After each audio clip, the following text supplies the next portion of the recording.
자, 카카오는 모바일 메신저로 시작해 은행과 결제, 택시처럼 우리 생활에 밀접한 영역 곳곳으로 사업을 넓혀왔습니다. 카카오의 이런 사업 확장이 최근 부작용 우려를 낳으면서 정부 당국의 규제 압박이 거세지는 모양새입니다. 지난주에는 공정거래위원회가 카카오와 이 회사 총수인 김범수 카카오 의장 개인 회사에 대한 현장 조사를 했는데 그 배경과 전망을 정철진 경제평론가와 함께 자세히 알아보겠습니다. 안녕하십니까? 네, 안녕하십니까? 자, 먼저 공정위가 이 카카오에 대한 현장 직권 조사를 나서게 된 그 이유부터 좀 알아볼까요? 일단 지정 자료에 대해서 뭔가 문제가 있었다라는 게 공정위 측의 주장이고 이제 하나의 논거가 됩니다. 네. 이 대기업 집단 같은 경우에는 동일인, 아주 쉽게 생각하면 총수라고 하겠습니다. 그 네. 역할이 굉장히 중요하잖아요. 그래서 총수와 연관된 뭐 계열 회사라든가 친족이라든가 임원이라든가 이런 것들에 대한 자료를 아주 정교하게 공정위에 제출을 해야 되는데 일단은 그동안에 현재 총수죠. 이 김범석 의장이 관계됐던 어떤 자료 중에 K큐브 홀딩스라는 그 회사에 대한 자료가 뭔가가 부족했거나 미비했다라는 것을 현재 공정위가 이제 조사의 근거로 들고 있습니다.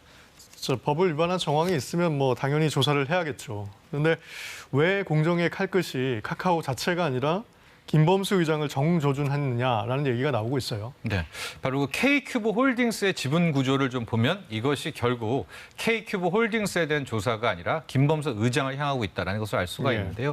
현재 카카오의 지분 구조를 좀 보면 김범수 의장이 본인의 어떤 개인 자격으로 한 13%를 갖고 있고요. 또 하나는 K큐브 홀딩스라는 회사를 통해서 또 지배를 합니다. 약 네. K큐브 홀딩스가 10% 넘게 카카오를 갖고 있는데 바로 그 K큐브 홀딩스를 이제 카카오 이 의장이 김범수 씨가 100%를 갖고 있으니까 결과적으로 김범수 의장은 약 한 24%를 지배하고 있는 건데 네. 문제는 저 K큐브 홀딩스 내용을 좀 보면은요. 뭐 부인도 이렇게 저렇게 거기서 근무하고 있고 동생도 함께 거기에 재직했던 그런 경력도 있고요. 자녀도 저기에서 일을 하고 있고 그래서 누가 봐도 가족 회사인 것이고 또 저 지분 구조를 보면 크게는 카카오의 지주회사 아니야라는 생각도 들 수가 있겠고요. 또 자녀가 근무했다라는 것을 좀 보면은 이게 큰 틀에서는 승계를 또 고려하는 것 아닌가. 뭐 이 정도의 의구심을 가질 수 있지 않겠습니까? 네. 그래서 K큐브 홀딩스를 좀 조사를 했는데 일단 뭔가가 미비했는지는 정확히 밝히지는 않고 있습니다. 하여간 그렇지만 공정위는 이 K큐브 홀딩스에 대한 자료를 제출하는 과정에서 뭔가 뭐 빠짐이 있었다라고 보는 것이죠.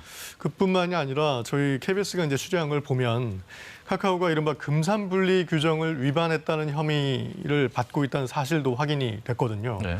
우선 금산분리 규정이 뭔지 간단하게 한번 설명해 주시죠. 쉽게 생각하면 이제 금융자본이 있고요. 산업자본이 있지 않습니까? 네. 이것을 뭐 금융기업, 뭐 그냥 제조업 같은 산업기업 뭐 이렇게 생각해도 비금융기업 이렇게 생각해도 될 것 같은데 그 둘 사이에는 큰 벽이 있어서 서로가 서로를 지배할 수 없다. 이게 이제 금산분리의 원칙입니다. 쉽게 생각해서 뭐 대기업이 은행 갖고 있으면은 자신이 편할 대로 뭐 금고처럼 쓸 수가 있겠고요. 그 반대도요. 어떤 금융회사가 기업을 지배하고 있으면은 자기가 마치 독식할 수 있는 것 아니겠습니까? 네. 그래서 서로의 어떤 장벽이 있는 건데 지금 자연스럽게 좀 넘어가서 아까 말한 그 K큐브 홀딩스가 이 금산분리를 위반하지 않았느냐라는 것이 이제 KBS 취재에서는 그 점이 바로 공정위가 파고든 것이 아닌가 뭐 이렇게 의구심을 제기하고 있는 겁니다. 그 취재를 보면은 김범수 의장의 개인 회사인 그 K큐브 홀딩스가 금융업을 하게 됐는데 그 와중에도 이제 비금융사인 카카오를 이제 지배하게 된 게 사실 문제가 됐다. 뭐 이렇게 보고 있는 거죠. 그렇죠. 과연 이제 이 점 때문에 공정위가 조사를 했는지는 모르겠지만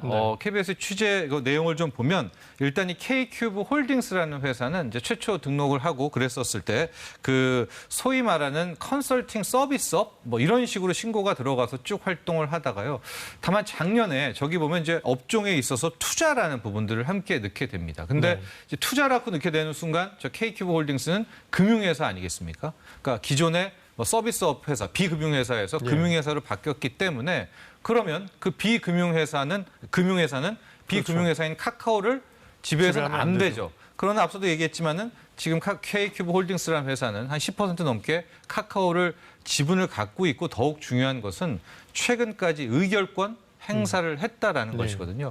그렇게 됐을 경우에는 저 K큐브 홀딩스는 금산분리의 원칙을 어겼죠. 뭐 왜냐하면 의결권을 행사를 했으니까 아마 그 부분에서 뭔가 미비점이 있지 않았나라는 것이 이번 KBS의 취재 내용이었습니다. 이제 공정위 판단대로 또 저희 취재대로 금산분리 규정을 위반한 게 사실이면 김범수 의장이 처벌을 받게 되는 거죠. 근데 이제 여기서부터는 좀 파악해 보아야 될 것이 많은 게요. 원론대로 하면은 뭐 3년 이하의 징역 뭐 이런 것들이 있겠지만 고의성이 굉장히 중요합니다. 이것을 알고 일부러 김범수 의장이 KQ홀딩스도 살짝 투자 업종을 바꾸고 뭐 나중에 향후 경영권 승계를 위해서 이게 이제 고의적이냐 아니냐를 향후 이제 지금부터 공정위가 조사를 해서 거기에 따라서 아마 판결의 강도도 나오지 않을까 보고 있습니다. 네, 어쨌든 뭐 이렇게 공정위 조사 소식까지 이제 알려지면서 오늘도 카카오 주가는 이제 큰 폭으로 하락을 했습니다.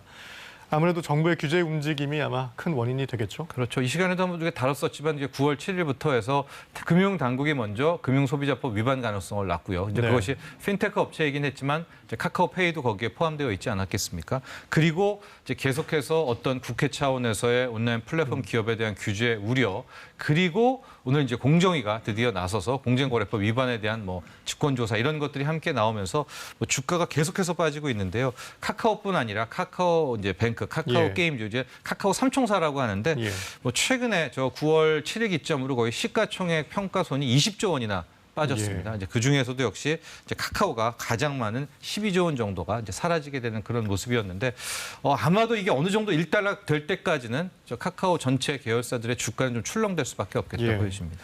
이런 상황에서 카카오가 가장 풀어야 할 시급한 문제가 카카오 당하다라는 신조어가 표현했듯이 골목 상권 침해 그리고 또 뭐 이제 문어발식 확장 이럴 겁니다. 아마. 카카오 측에서도 좀 상생 방안을 좀 마련하겠다고 하는 것 같긴 한데 이 정도로 어떻게 문제가 좀 해결이 될 수 있을 걸로 보십니까? 근데 일단 중요한 것이요. 지금 어설프게 상성 방안을 내놓는다면 훨씬 더 카카오 측에는 역공을 받을 가능성이 높습니다. 그래서 아마도 정말 제대로 된 또 진심으로 사회적 책임, 상생 방안을 내놓는다면 저는 차라리 오히려 좀 더 많은 좀 연구도 하고요, 고민도 하면서 제대로 된 안을 그런 카드를 꺼내드는 것이 실은 지금 뭐 카카오 당하다라는 말처럼 이제 좀 나빠지는 이 여론을 잡을 수 있지 않나 보고 있고요.